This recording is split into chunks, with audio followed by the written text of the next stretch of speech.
எல்லாமல்ல அல்லாஹ்வின் அன்புக்குரியவர்களே, அல்லாஹு ரப்புல் ஆலமீன் இந்த ஜும்மா தினத்தை நமக்கு கடமையாக்கியிருக்கிறான். அவனை போற்ற வேண்டும், புகழ வேண்டும் என்று ஒன்று குழும்பு செய்த வல்ல ரஹ்மானை போற்றி புகழ்ந்தவனாக அல்லாஹ் ரப்புல் ஆலமீன் அகிலங்களை படைத்திருக்கிறான். அதில் எண்ணற்ற உயிரினங்களை படைத்திருக்கிறான். குறிப்பாக இந்த மனித சமுதாயத்தை படைத்திருக்கிறான். சிறப்புக்குரு ஒரு படைப்பாக அல்லாஹ் ரப்புல் ஆலமீன் சொல்லும்போது, அல்லதி ஹலக்கல் மௌத வல் ஹயாத் அல் எபுல் வன்னக்கும் அஹ்சனல் ஹமல, உங்களுக்கு வாழ்வையும் மரணத்தையும் ஏற்படுத்தியிருக்கிறோம். எதற்காக என்று சொன்னால், உங்களில் சிறந்தவர் யார் என்று சோதிப்பதற்காக என்பதாக அல்லாஹ் ரப்புல் ஆலமீன் சொல்லி காட்டுகிறான். நாம் வாழ்கிற போது அல்லாஹுடைய மார்க்கத்தை ஏற்று வாழுகிறோம். இறக்கும்போது அல்லாஹுடைய மார்க்கத்திலிருந்தே மரணிக்க வேண்டும் என்று அல்லாஹ் ரப்புல் ஆலமீன் வசனங்கள் மூலமாகவும் அல்லாஹுடைய தூதர் மூலமாகவும் நமக்கு சொல்லி காட்டுகிறார். இன்றைக்கு நாம் பார்க்கக்கூடிய விஷயம் என்னன்னு கேட்டிங்கன்னா, மனிதனின் இறுதி நிலை. இந்த மார்க்கத்தில் பல்வேறு விஷயங்கள் நமக்கு நன்மை எவ்வாறு செய்ய வேண்டும் என்று அறிவுரை போதனையாக சொல்லப்பட்டிருக்கிறது. அதை குர்ஆனும் ஹதீஸும் அடிப்படையில் நம்மளுடைய அமல்கள் இருந்தால் மட்டும்தான் நம்மளுடைய அமலுக்கு சரியான ஒரு கூலி கிடைக்கும். அல்லாஹுடைய தூதர் அவர்கள் சொல்லி காட்டுகிறார்கள், வ இன்னமல் ஆமாலு பி ஹவாத்தி மிஹா, இறுதி முடிவுகளை கொண்டே செயல்கள் தீர்மானிக்கப்படுகின்றது என்பதாக அல்லாஹுடைய தூதர் அவர்கள் சொல்லி காட்டுகிறார். புகாரில் 6493 ஹதீஸாக நாம் பார்க்க முடியும். எந்த ஒரு அமலாக இருந்தாலும் சரி, அதனுடைய இறுதி முடிவை கொண்டு அதனுடைய செயல்களை குறித்து தீர்மானிக்கப்படும் என்பதாக அல்லாஹ்வுடைய தூதர் அவங்க சொல்ல காட்டக்கூடிய செய்தியை நாம் பார்க்க முடிகிறது. புகாரில் 6493 ஹதீஸில் நாம் பார்க்க முடியும். இந்த சம்பவம் அல்லாஹ்வுடைய தூதர் நமக்கு சொல்லி காட்டும்போது ஒரு முக்கியமான சந்தர்ப்பத்தில் நமக்கு சொல்லி காட்டுகிறாங்க. ஹைபர் போரின் போது யூத இணை வைப்பாளர்களோடு போர் நடந்து கொண்டு இருக்கிறது. அப்போது அல்லாஹுடைய தூதர் அவர்கள் சொல்கிறாங்க, நரகத்துக்குரிய ஒருவரை நீங்கள் பார்க்க வேண்டுமா என்று அல்லாஹுடைய தூதர் ஒரு கேள்வி எழுப்புறாங்க. நடக்கக்கூடிய இடம் பார்த்திங்கன்னா போர்க்களம். இங்கே போர் புரிந்து கொண்டு இருக்கிறாங்க. அந்த நேரத்தில் அல்லாஹுடைய தூதர் மக்கள் மத்தியில் கேட்குறாங்க, நரகத்துக்குரியவரை நீங்களே காண வேண்டுமா, பார்க்க வேண்டுமா என்று கேட்கும்போது அல்லாஹுடைய தூதரே ஆம் என்று சிலர் சொல்லும்போது, இதோ இந்த மனிதரை நீங்கள் பாருங்கள், இவர் நரகவாசி என்று அல்லாஹுடைய தூதர் அவர்கள் சொல்லுகிறார்கள். அதில் ஆச்சரியமிட்டு சில மக்கள் அந்த நபரை பின்தொடர்ந்து போகிறாங்க. என்ன அல்லாஹுடைய தூதர் இவரை பார்த்து இப்படி சொல்கிறாரு, போர்க்களத்தில் எதிரிகளை வீழ்த்துறார், நல்ல போர் புரிகிறார், அல்லாஹுடைய தூதர் ஏன் இந்த வார்த்தையை சொன்னார்கள் என்று பின்தொடர்ந்து போகும்போது எதிரிகளால் தாக்கப்பட்டு காயமடைந்து அவர் வேதனை பொறுக்காமல் அங்கே அவர் தற்கொலை செய்து கொள்ளுகிறார். அல்லாஹுடைய தூதர் ஒரு வார்த்தை சொன்னால் அது பொய்யாகாது என்று சஹாபாக்களுக்கு தெரியும். இருந்தாலும் போர்க்களத்தில் அல்லாஹுடைய தூதர் இப்படி ஒரு வார்த்தை ஒருவரை பார்த்து சொல்கிறாரே, ஆனால் இவரோ எதிரிகளை வீழ்த்தக்கூடியவராக இருக்கிறார், மிக சிறப்பாக போர் புரிகிறார், ஏன் அல்லாஹுடைய தூதர் இவரை பார்த்து சொல்ல வேண்டும் என்ற எண்ணத்தில் பின்தொடர்ந்து போனால் எதிரிகளால் தாக்கப்பட்டு காயமடைந்து அந்த காயத்தை பொறுக்காத வண்ணமாக அவர் தற்கொலை செய்து கொள்கிறார். ஆகையால் இவர் நரகத்துக்குரியவர் ஆவார் என்பதாக அல்லாஹுடைய வார்த்தை உண்மையானது என்று அந்த மக்கள் புரிந்து கொள்கிறார்கள். இப்போ இவருடைய செயல் என்பது இஸ்லாத் அடிப்படையில் பார்த்தோம்னு சொன்னால் மிக ஒரு சிறப்பான ஒரு செயல். பல்வேறு விஷயங்கள், நன்மையான விஷயங்கள் நமக்கு மார்க்கம் போதித்திருந்தாலும் மார்க்கத்திற்காக போரிடுவது என்பது சாதாரண ஒரு விஷயமா? உயிர் தியாகம், காயங்கள் ஏற்படும், கண், காது, மூக்கு என்று எத்தனையோ இழப்புகள் நமக்கு ஏற்படும். அப்பேற்பட்ட காரியம் செய்யும்போது அவர் நரகத்துக்குரியவர் ஆகிறார் என்று சொன்னால் அவருடைய துவக்கம் என்பது இஸ்லாத் அடிப்படையில் இருந்தது. ஆனால் இறுதி என்பது மார்க்கம் எதை தடை செய்திருக்கிறதோ அதை அவர் செய்துவிட்டார். தற்கொலைக்கு இஸ்லாத்தில் என்ன பரிசு என்று கேட்டோம்னு சொன்னால் நிரந்தர நரகம் என்று அல்லாஹுடைய தூதர் அவர்கள் சொல்லியிருக்கிறாங்க.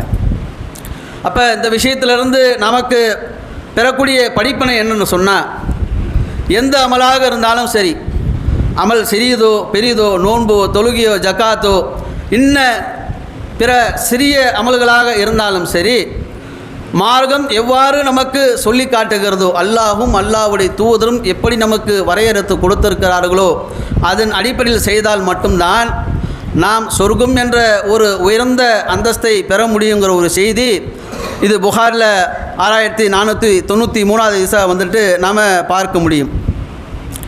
அல்லாஹுடைய தூதர் அவங்க சொல்லக்கூடிய செய்தி பார்க்கலாம்.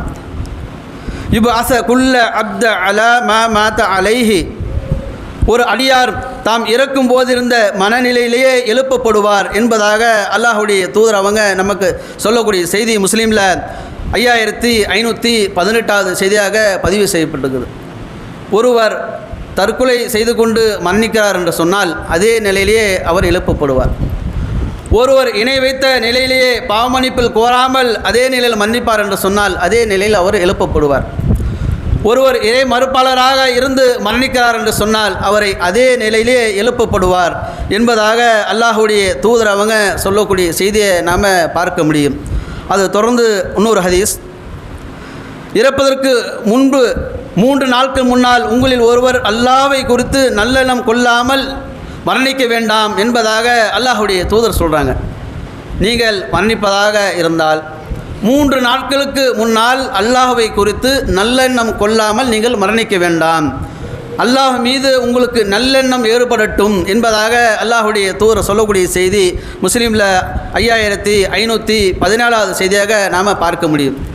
மக்களுக்கு ஒரு சந்தேகம் ஏற்படும், நம்மளுடைய இறப்பு நம்மளுக்கு என்ன தெரியுமா, நான் 3 நாளைக்கு அப்புறம் இறக்க போகிறேன், அதனால் இன்றைக்கி நல்லெண்ணம் கொள்ளணும் என்ற செய்தி நமக்கு தெரியுமா என்று கேட்டால், நம்மளுடைய மவுத்து எப்போது நிகழும் என்ற ஒரு செய்தி அல்லாஹ் மட்டுமே அறிந்திருக்கிறான்.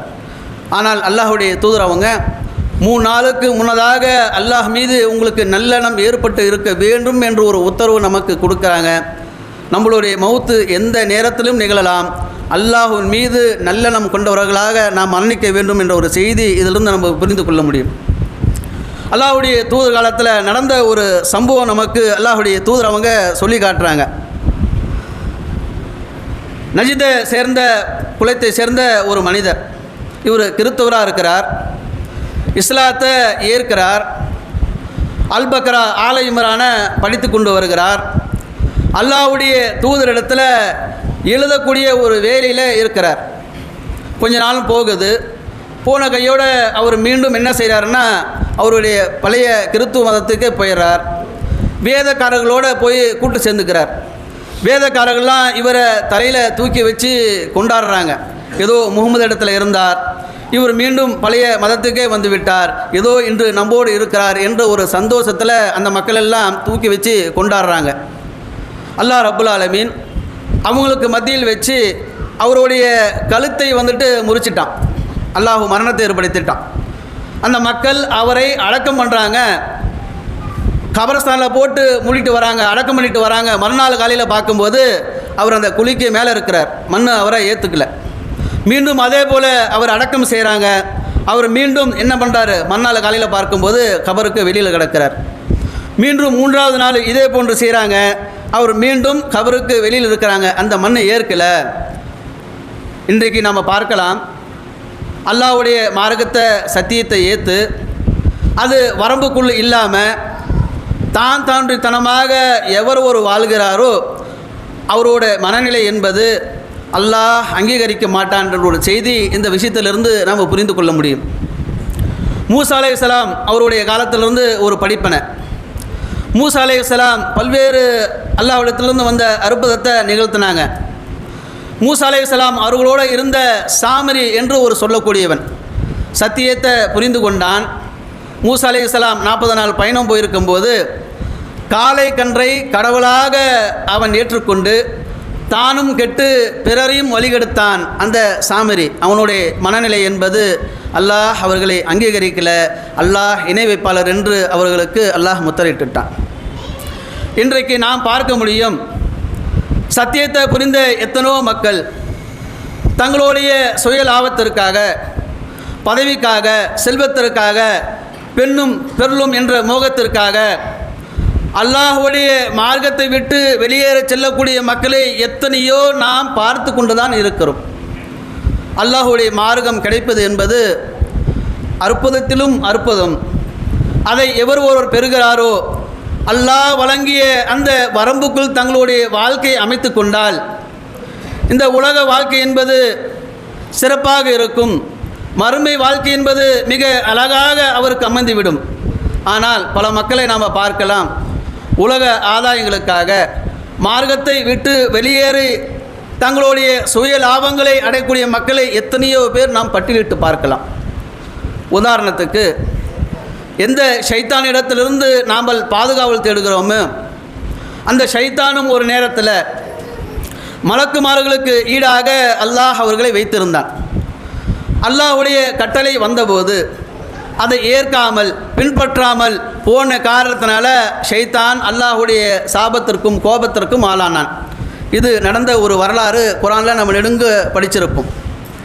இன்றைக்கு நம்மளுடைய வாழ்க்கையில் வாழ்ந்து கொண்டு இருக்கும்போது சிலரை உதாரணமாக நாம் எடுத்துக்கொண்டால், சத்தியத்தை புரிந்து அதை தங்களுடைய வாழ்வில் ஏற்று நடக்காமல் சுய லாபங்களுக்காக சில காரியங்கள் செய்தார்கள் என்று சொன்னால் அதில் சில நபர்களை நாம் முன்னோடியாக எடுத்துக்கொள்ள முடியும். வேலூர் என்று ஒரு ஊர் இருக்கிறது. அதில் இப்ராஹிம் என்று ஒருவன் இருக்கிறான். அவன் ஏகத்துவத்தை புரிந்தவனாக இருக்கிறான். எந்த அளவுக்கு ஏகத்துவத்தை புரிந்தவன் என்று சொன்னால், மக்கள் மத்தியிலே பஸ்ஸுக்களிலே ஏறி ஏகத்துவ பிரச்சாரம் செய்யக்கூடியவனாக இருந்தான். அவனிடத்தில் சில பழக்க வழக்கங்கள் தீய காரியங்களாக இருந்தது. இது மார்க்கத்துக்கு முரணாக இருக்கிறது, தன்னை நீ சீர்திருத்து கொள்ளி என்று அவனிடத்தில் அறிவுரை சொல்லும்போது அவன் அதை ஏற்காமல் மறுத்தவனாக, புறம் பேசக்கூடியவனாக, கோபப்பட்டு மார்க்கத்தை விட்டு பல காரியங்கள் செய்யக்கூடியவனாக நாம் இன்றைக்கு பார்க்க முடியும். இதே பாப்பரப்பட்டியில் நீங்கள் பார்க்கலாம். விநாயகர் உருவத்தின் போது சிலையை தன்னுடைய கையில் ஏந்தியவனாக செல்லவனாக நாம் பார்க்க முடியும். எங்கெல்லாம் கோயில் கட்டுகிறார்களோ அந்த கோயிலுக்கு நிதி திரட்டக்கூடியவனாக அவனை பார்க்க முடியும். ஏதோ ஒரு ஊரில் ஆட்சி பெற வேண்டும் என்பதற்காக தர்காலே பிரார்த்தனை செய்யக்கூடியவனாக நாம் பார்க்க முடியும். இதோ இந்த முருக கோயிலுக்கு அவன் பிரச்சாரம் செய்வதாக, நான் கோயிலுக்கு செல்லக்கூடியவனாக இருக்கிறேன் என்று அவனுடைய வாயிலிருந்து நாம் பார்க்க முடிகிறது. இஸ்லாம் இதெல்லாம் அங்கீகரிக்கிறதா? நிச்சயமாக ஒருபோதும் இது இஸ்லாம் அங்கீகரிக்கலை. ஒரு இறைவனை நம்பிவிட்டால், அல்லாஹ்வை ஏற்றுக்கொண்டு விட்டால் இதெல்லாம் இணை வைப்பு கூடாது என்று இஸ்லாமிய மார்க்கம் சொல்லியிருந்தும் அதை அவன் தெரிந்தவனாக இருந்தும் இன்றைக்கு அவனுடைய வாழ்க்கை என்பது மார்க்கத்துக்கு முரணாக வாழ்ந்து கொண்டிருக்கிறான். அல்லாஹ் பாதுகாக்க வேண்டும். ஏகத்துவம் புரிந்தவர்கள், சத்தியத்தை தெரிந்தவர்கள் தங்களுடைய வாழ்க்கை என்பது அல்லாஹும் அல்லாஹ்வுடைய தூதரும் நம்மளுடைய வாழ்க்கை எப்படி இருக்க வேண்டும் என்று ஒரு வரையறுத்து கொடுத்தார்களோ அதன் அடிப்படையில் வாழ்ந்தால் மட்டும்தான் நாம் மறுமை என்று சொர்க்கத்தை இலகுவாக அடைய முடியும். அந்த அடிப்படையில் இருந்தால் மட்டும்தான் நம்மளுடைய இறப்பு என்பது மார்க்கத்து அடிப்படையில் இருந்து நாம் மன்னிக்கக்கூடியவர்களாக இருப்போம். இப்படி ஒரு உதாரணமாக வேலு இப்ராஹிம் நாம் பார்த்தோம். சொல்லப்பட்ட முன்ன செய்தி வந்துட்டு பார்த்திங்கன்னா, கபரில் அவரோட அடக்கத்தளத்தில் எடுத்து வெளிப்பட்ட செய்தின்னு பார்த்திங்கன்னா முஸ்லீமில் 5366வது செய்தியாக நாம் பார்க்க முடியும். அல்லாஹ் ரப்புல் ஆலமீன் இறை நம்பிக்கையாளர்களுக்கு ஒரு எச்சரிக்கை விடுகிறான். என்ன அந்த எச்சரிக்கைன்னு கேட்டால், ஜும்மா பயான் ஆரம்பிக்கும் போது எல்லா நேரங்களிலும் எல்லா தாயிகளும் சொல்லக்கூடிய செய்தி, யா ஐயுஹல்லதீன ஆமனத்துக்குல்லாஹ ஹக்க துகாத்திஹி வலா தமூதுன்ன இல்லா அன்தும் முஸ்லிமூன். இதனுடைய பொருள் என்ன? அல்லாஹ் ரப்புல் ஆலமீன் சொல்லி காட்டுகிறான், நம்பிக்கை கொண்டோரே, அல்லாஹ்வை அஞ்சுகின்ற விதத்தில் அஞ்சுங்கள், நீங்கள் முஸ்லிம்களாக தவிர வர்ணிக்காதீர்கள் என்பதாக அல்லாஹ் ரப்புல் ஆலமீன் இறை நம்பிக்கையாளர்களுக்கு ஒரு எச்சரிக்கை விடுகிறான். இறை எச்சம் என்று சொன்னால் அல்லாஹ்வை எவ்வாறு அஞ்ச வேண்டுமோ அவ்வாறு இறை எச்சம் இருக்க வேண்டும். அல்லாஹ்வுடைய மார்க்கம் நமக்கு கிடைத்து விட்டால், தொழுகை இவ்வாறு இருக்க வேண்டும் என்று அல்லாஹும் அல்லாஹ்வுடைய தூதரும் சொல்லிவிட்டால் அதுபோன்று நம்மளுடைய தொழுகை இருக்க வேண்டும். நோன்பை குறித்து சொல்லப்பட்டு விட்டால் நோன்பு அதுபோன்று இருக்க வேண்டும். இது போன்று எத்தனை வகையான மார்க்க சட்டங்கள் நமக்கு சொல்லப்பட்டு இருக்கிறதோ அதன் அடிப்படையில் இருக்க வேண்டும். ஆனால் இன்றைக்கு முஸ்லீம் சமுதாயம் அல்லாஹ்வை அஞ்சுகின்ற விதத்தில் அஞ்சுகிறார்களா? முஸ்லீம் சமுதாயத்தை இரையச்சம் எப்படி தெரியுமா இருக்கிறது? வழியில் ஒரு போலீஸ்கார் இருக்கிறாருன்னு சொன்னால், அங்கே பிடிக்கிறாங்கன்னு சொன்னால், ஹெல்மெட் போடலன்னு சொன்னால் 1000 ரூபா ஃபைன் போடுவாங்கன்னு சொன்னால், அந்த நேரத்தில் ஹெல்மெட்டு போட்டுட்டு போவாங்க. இல்லைன்னு சொன்னால் வேறு ரூட்டில் போயிடுவாங்க. காரணம் கேட்டால், முன்ன போலீஸ் இருக்கிறாரு, அவர் பிடிப்பார். ஏப்பா முன்னவே ஹெல்மெட்டு போடலன்னு சொன்னால், இதெல்லாம் யார் போட்டுட்டு சுற்றுறது, போலீஸை பார்த்தா போடலாம், ஏன்னா அங்கே ஃபைன் போடுவாங்க என்று ஒரு பட்சம் அந்த நேரத்தில் மட்டும்தான் இருக்குது. அப்படிதான் அல்லாஹ் மீது முஸ்லீம் சமுதாயம் அஞ்சக்கூடியவர்களாக இருக்கிறாங்க. அல்லாஹ் அப்பேற்பட்டவனா? அல்லாஹு சமீஉன் பசீர், அல்லாஹ் பார்க்கக்கூடியவனாகவும் கேட்கக்கூடியவனாகவும் இருந்து கொண்டிருக்கிறான். ஆனால் இறையச்சம் என்பது ஏதோ அங்கும் இங்குமாக மேலோட்டமாக முஸ்லீம் சமுதாயத்தில் இருந்து கொண்டிருக்கிறது. இதை குறித்து தான் அல்லாஹ் சொல்லுகிறான், அல்லாஹ்வை அஞ்சுகிற விதத்தில் நீங்கள் அஞ்சிக் கொள்ளுங்கள், நீங்கள் முஸ்லீம் இல்லாமல் நீங்கள் மரணித்து விடாதீர்கள் என்பதாக அல்லாஹ் ரப்புல் ஆலமீன் திருமறை குர்ஆனில் 3வது அத்தியாயம் 102வது வசனத்தில் அல்லாஹ் ரப்புல் ஆலமீன் சொல்லி காட்டுகிறான். இன்னொரு வரலாறை அல்லாஹ் நம்மளுக்கு எடுத்து காட்டுகிறான். இப்ராஹிம் அலைஹிஸ்ஸலாம் அவங்களுடைய பிள்ளைக்கும் யாக்கூப் அலைஹிஸ்ஸலாம் அவருடைய பிள்ளைக்கும் எடுத்த சொன்ன விதத்தை அல்லாஹ் ரப்புல் ஆலமீன் நமக்கு நினைவூட்டுகிறான். என் மக்களே, அல்லாஹ் உங்களுக்காக இம்மார்க்கத்தை தேர்வு செய்துள்ளான், முஸ்லிம்களாக தவிர நீங்கள் மரணிக்கக்கூடாது என்று இப்ராஹிம் யாக்கூப் தமது பிள்ளைகளுக்கு வலியுறுத்திய செய்தியை நமக்கு அல்லாஹ் ரப்புல் ஆலமீன் எடுத்து சொல்லுகிறான். எல்லா நபிமார்களும் தங்களுடைய பிள்ளைகளுக்கு நீங்கள் அல்லாஹ் இந்த மார்க்கத்தை ஏற்றுக்கொண்டான், நமக்காக கொடுத்திருக்கிறான், இந்த மார்க்கத்தில் இருந்து நீங்கள் மரணிக்கக்கூடியவர்களாக இருக்க வேண்டும் என்ற ஒரு செய்தியை ஆனந்திருத்தமாக அல்லாஹ் ரப்புல் ஆலமீன் சொல்லக்கூடிய செய்தி 2வது அத்தியாயம் 132வது வசனத்தில் நாம் பார்க்க முடியும். அல்லாஹுடைய தூதர் அவர்கள் நமக்கு ஒரு பிரார்த்தனை குர்ஆன் மூலமாக சொல்லிக் கொடுக்குறாங்க. அடிக்கடி இது எல்லோரும் கேட்க வேண்டிய ஒரு பிரார்த்தனை. என்ன அந்த பிரார்த்தனை கேட்டிங்கன்னா, என் இறைவா, நீ எனக்கு அதிகாரத்தில் சிறிது வழங்கியிருக்கிறாய், பல்வேறு செய்திகளில் விளக்கத்தை எனக்கு கற்றுக் கொடுத்திருக்கிறாய், வானங்களையும் பூமியையும் படைத்தவனே, நீயே இவ்வுலகிலும் மறியமிலும் எனது பாதுகாவலன், என்னை முஸ்லீமாக கைப்பற்றுவாயாக, நல்லோர்களில் என்னை சேர்ப்பாயாக என்பதாக அல்லாஹுடைய தூதர் அவர்கள் நமக்கு ஒரு பிரார்த்தனை அடிக்கடி நீங்கள் செய்து கொள்ளுங்கள் என்பதாக சொல்லியிருக்கிறாங்க. திருமறை குர்ஆன் வசனம் 12வது அத்தியாயம் 101வது வசனத்தில் அல்லாஹுடைய தூதர் அவர்கள் நமக்கு சொல்லி கொடுத்துருக்கிறாங்க. மரணம் என்பது எந்த நேரத்திலும் நிகழலாம். நீங்கள் முஸ்லீம் இல்லாமல் நீங்கள் மரணிக்கக்கூடாது, அல்லாஹ்விடத்தில் நீங்கள் கோரிக்கை வைத்தவர்களாக இருங்கள் என்பதாக அல்லாஹுடைய தூதர் நமக்கு சொல்லி கொடுத்துருக்கிறாங்க. அதே போன்று மூசா அலைஹிஸ்ஸலாம் காலத்தில் நடந்த ஒரு வரலாறை அல்லாஹ் நமக்கு சுட்டி காட்டுகிறான். மூசா அலைஹிஸ்ஸலாம் ஃபிரௌன் இடத்துல பேசும்போது அந்த நேரத்தில் ஒரு நிகழ்வு ஏற்படுகிறது. மூசா அலைஹிஸ்ஸலாம் தடியை போடுறாங்க, அது பாம்பாக மாறியது. அங்கே வந்த சூனியக்கார மேஜிக்கார மக்கள் தடியை போட்டாங்க, அதுவும் பாம்பு போல நிலைந்தது. மூசா அலைஹிஸ்ஸலாம் தடியை போட்ட கையோட அவர்களோட தடியெல்லாம் விளங்கிச்சில்ல. யாரெல்லாம் ஜாது சூனியத்தை செய்து வந்தார்களோ, மேஜிக் செய்து வந்தார்களோ, அவர்கள் இஸ்லாத்தை ஏற்றுக்கொள்கிறார்கள். நடந்த ஒரு நிகழ்வு, அந்த நேரத்தில் ஒரு சம்பவம். இஸ்லாத்தில் ஏற்றுக்கொள்ளும் போது ஃபிரௌன் அவர்களை மிரட்டுகிறான், நான் உங்களுக்கு அனுமதி தருவதற்கு முன்னதே நீங்கள் இஸ்லாத்தை ஏற்றுக்கொண்டீர்களா? ஏதோ உங்களுடைய மார்கள் வாழ்வேன், உங்களோட உயிரை நான் எடுப்பேன் என்று அவன் சொல்லும்போது அந்த மக்கள் சொன்னாங்க, இறைவா, எங்களை முஸ்லீமாக நீ கைப்பற்றுவாயாக. இப்பேற்பட்ட பிரார்த்தனை பாருங்கள். சத்தியத்தை அவங்க புரிந்து கொண்டாங்க. சத்தியத்தை புரிந்து கொண்ட காரணத்தினால இறைவனிடத்தில் கோரிக்கை வைக்கிறாங்க, இறைவா, இந்த உலகத்தில் இவன் ஃபிரௌன் ஆட்சிக்காரனாக இருக்கிறான், இவனோட ஆட்சி நிலையானதல்ல, நீயே அதிபதி, நீயே எங்களை படைத்தாய், மறுமையில் நீயே திருப்பு குடிக்கக்கூடியவன், இந்த உலகத்தில் எங்களை நீ முஸ்லீமாக கைப்பற்றுவாயாக என்று அந்த மக்கள் பிரார்த்தனை செய்த ஒரு செய்தியை அல்லாஹ் ரப்புல் ஆலமீன் நமக்கு சொல்லி காட்டுகிறான். 7வது அத்தியாயம் 126வது வசனத்தில் நீங்கள் இதை பார்க்க முடியும். அல்லாஹ்வுடைய தூதர் அவங்க நமக்கு சொல்லி காட்டுகிறாங்க, ஒரு பிரார்த்தனை செய்து கொள்ளுங்கள்.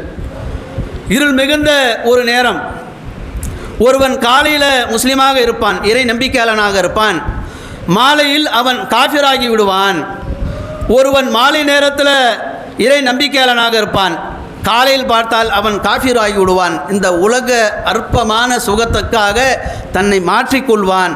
ஆகையால் அல்லாஹ்விடத்தில் நீங்கள் ஒரு பிரார்த்தனை செய்து கொள்ளுங்கள் என்பதாக அல்லாஹ்வுடைய தூதர் அவங்க சொல்லக்கூடிய செய்தி முஸ்லீமில் 186வது செய்தியாக நம்ம பார்க்க முடியும்.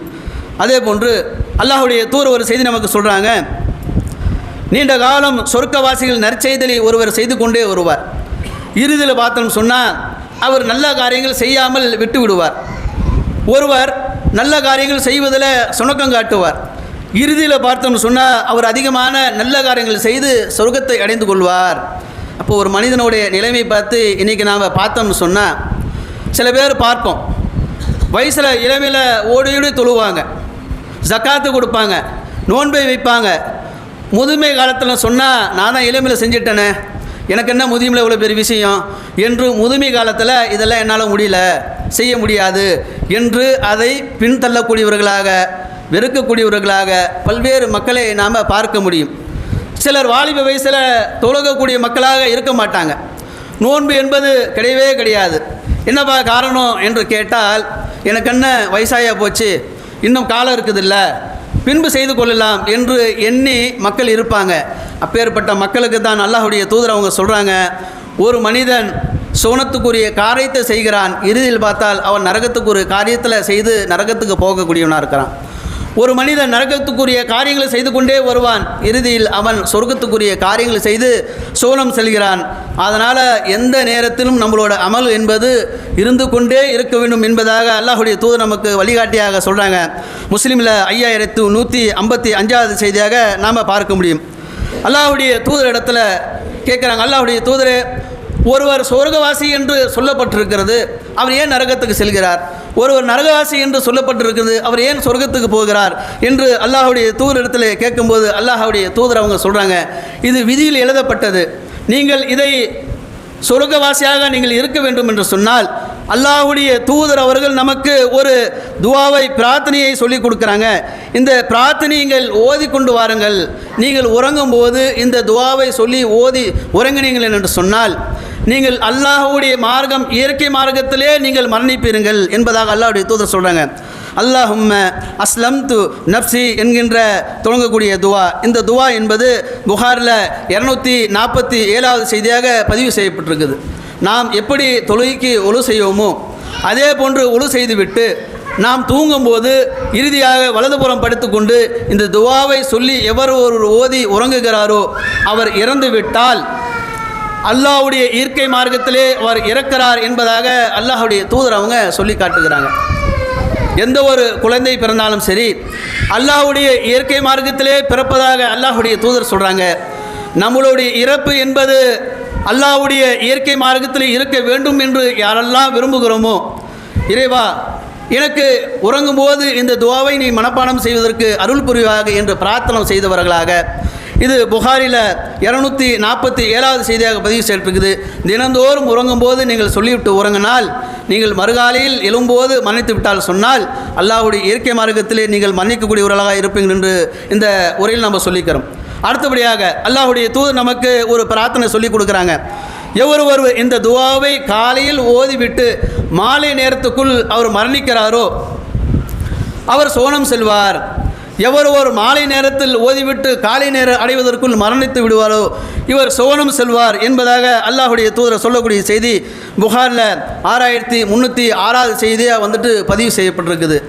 அன்பு கொண்ட என்னுடைய சகோதரர்களே, நம்மளுடைய இறுதி வாழ்வு என்பது இனிதாக இருக்க வேண்டும் என்று சொன்னால் கேட்ட விஷயங்களை நம்மளுடைய வாழ்க்கையில் நாம் நடைமுறை செய்தால் மட்டும்தான் மறுமை வாழ்க்கை என்பது நமக்கு மிக சுகபோகமாக இருக்கும். இறுதி வாழ்க்கை என்பது இனிதாக இருக்கும். நம்மளுடைய செயல்பாடு திட்டங்கள் அன்றாடம் எப்படி தெரியுமா இருக்கிறது? பிறர்க்காகவே அதிகம் உழைக்கக்கூடியவர்களாக நாம் இருக்கிறோம். நம்மளை பற்ற சிந்தனையோ கவலையோ யாருக்குமே பெரும்பாலும் இருப்பதே இல்லை. காரணம், இந்த உலகத்தில் நம்ம சம்பாதிக்கிறோம்ல, இந்த சம்பாதனை என்பது நம்மளுடைய தேவைக்கு மட்டும் நம்ம சம்பாதிக்கிறோமா, அதை தாண்டி சொத்து சுகம் வசதியாக வாழ்வதற்கு நம்ம சம்பாதிக்கிறோமா என்று கொஞ்சம் சிந்திச்சு பாருங்கள். எல்லோரும் தேவைக்கு அதிகமாக தான் சம்பாதிக்கிறோம். நம்மளுடைய தேவை என்பது ஒரு நேரத்துக்கு அதிகபட்சமாக 100லிருந்து 150 கிராம் உணவு இருந்தால் போதுமானது. ஆனால் நாம் அன்றைக்கு சம்பாதிக்கக்கூடிய சம்பாதனை 500, 1000, 2000, 5000, லட்சங்கள் இதை தாண்டி சம்பாதிக்கக்கூடியவர்களாகத்தான் நாம் இருந்து கொண்டிருக்கிறோம். இந்த சம்பாதனை என்பது நமக்கு ஒருபோதும் கை கொடுக்காது. கணவன் மனைவியாகட்டும், அப்பா பிள்ளையாகட்டும், எந்த உறவாக இருந்தாலும் சரி மறுமையில் ஒருவருக்கு ஒருவர் உதவி கொள்வார்களா என்று பார்த்தோம்னு சொன்னால் எவருமே யாருக்கும் பரிந்துரை செய்யவும் முடியாது, உதவவும் முடியாது, ஓடி ஒளியக்கூடியவர்களாகத்தான் இருக்கிறார்கள். இந்த வாழ்க்கை என்பது இறுதியாக நாம் அடையக்கூடியவர்களாக இருக்கிறோம். இந்த வாழ்க்கையில் அல்லாஹும் அல்லாஹுடைய தூதரும் நம்மளுடைய இறுதி வாழ்க்கை எவ்வாறு இருக்க வேண்டும் என்று சொல்லிக் கொடுத்தார்களோ அதன் அடிப்படையில் அமைத்து கொண்டு அதனுடைய செயல்பாடுகளை செய்வோம் என்று சொன்னால் அல்லாஹ்விடத்தில் நற்கூலி பெற்றவர்களாக நிச்சயமாக நாம் இன்ஷா அல்லாஹ் சோனம் செல்லக்கூடியவர்களாக இருப்போம். அதே போன்று பிறர் இறக்கும் நேரத்தில் அல்லாஹுடைய தூதர் நமக்கு ஒரு விஷயத்தை சொல்லிக் கொடுக்குறாங்க. அல்லாஹுடைய தூதர் இடத்துல ஒரு யூத பையன் பணிபுரிந்தான். அவனுக்கு திடீர் உடல்நிலை சரியில்லை. அல்லாஹுடைய தூதர் அவங்க சந்திக்க போகிறாங்க. போன மாத்திரத்தில் உடல்நிலை சரியில்லை, நீ கலிமா சொல்லு என்று லா இலாஹா இல்லல்லா என்று சொல்லி கொடுக்குறாங்க. அந்த பையன் தன்னுடைய தந்தையை பார்க்கும்போது அபுல் காசிம் சொல்லக்கூடியதை நீ கேளு என்று சொல்லும்போது அவன் கலிமாவை ஏற்றுக்கொள்கிறான். அல்லாஹுடைய தூதர் அவங்க சொல்லிட்டு வரக்கூடிய செய்தி, நரகத்திலிருந்து பாதுகாத்த அல்லாஹுக்கே எல்லா புகழும். எவர் ஒருவர் மரணிக்கின்ற நேரத்தில் லா இலாஹா இல்லல்லா சொல்லி மரணிக்கிறாரோ, அல்லாஹுக்கு இணை வைக்காமல் இருந்து மரணிக்கிறாரோ, இவருக்கு சோனம் நிச்சயம் என்பதாக அல்லாஹுடைய சொல்லக்கூடிய செய்தியை நம்ம பார்க்க முடியும்.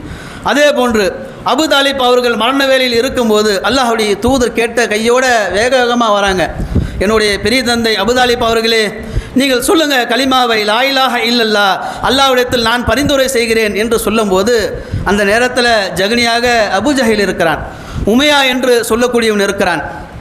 அபு தாலிப் அபு முத்தலிப் மார்க்கத்தில் இருந்து நீங்கள் விலகப் போகிறீங்களா, சொல்ல போகிறீங்களா கலிமாவை என்று கேட்கும்போது நான் அபு முத்தலிப்போடைய மார்க்கத்தில் இருந்தே மன்னிக்கிறேன் என்று சொல்லிவிட்டு அபு தாலிப் அவர்கள் மன்னித்தார்கள்.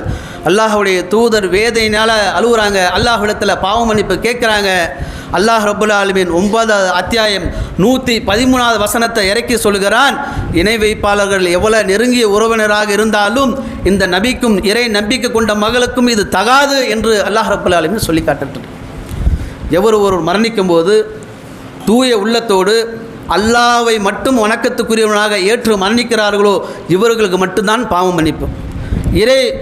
இறைவனுக்கு இணை வைக்கக்கூடிய காரியங்கள் செய்துவிட்டு எவர் ஒரு மரணிக்கிறாரோ அதை நாம் அறிந்து கொண்டால் ஒருபோதும் அவருக்காக பாவம் மன்னிப்பு என்ற ஜனாசா தொழுகையில் இறை நம்பிக்கை கொண்ட மக்கள் கலந்து கொள்ளக்கூடாது. எவ்வளவு நெருங்கிய உறவினராக இருந்தாலும் இந்த செய்தி குர்ஆன் வசனம் இது சொல்லுகிறது. 9வது அத்தியாயம் 113வது வசனத்தில் நீங்கள் எடுத்து படித்து பாருங்கள், இது புரியும். அப்போ நம்மளுடைய இறுதி நிலை என்பது அல்லாஹ்விடத்தில் நாம் செய்த பாவங்களுக்கு பாவ மன்னிப்பு கேட்கக்கூடிய மக்களாக இருக்கணும். அல்லாஹ்விடத்தில் தூய்மையான மக்களாக நான் மன்னிப்போம் என்று சொன்னால் அல்லாஹ் நம்மளுடைய இறுதி வாழ்க்கை இனிதாக்கி வைப்பான் என்று சொல்லிக்கொண்டு இன்னும் முதல் முறையை முடித்துக் கொள்கிறேன். வாஹிர் தவானா அல்ஹம்துலில்லாஹி ரப்பில் ஆலமீன்.